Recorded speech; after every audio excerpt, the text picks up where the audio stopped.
చూస్తున్నాం. Doctor BR Ambedkar Konaseema జిల్లా ముమ్మిడివరం నియోజకవర్గ కాట్రేనికొండ మండలం పల్లంపూడి గ్రామంలో ప్రాథమిక ఆరోగ్య కేంద్రానికి తాళాలు బిగించిన వైనం. ప్రాథమిక ఆరోగ్య కేంద్రం పల్లంపూరులో తూతూ మంత్రంగా వైద్య సేవలు. సకాలంలో రాని వైద్యులు సిబ్బంది. 8:30 సమయాన్ని కూడా ఆసుపత్రి తెరుచుకొని పరిస్థితి.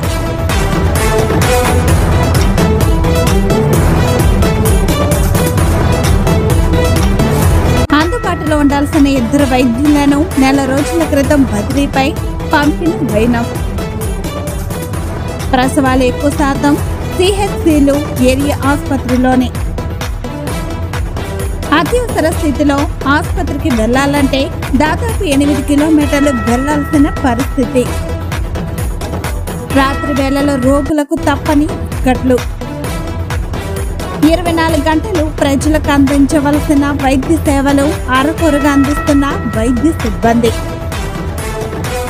పరిస్థితి జిల్లా స్థాయి ఉన్నతాధికారులకు తెలిసినా పట్టించుకోని వైనం.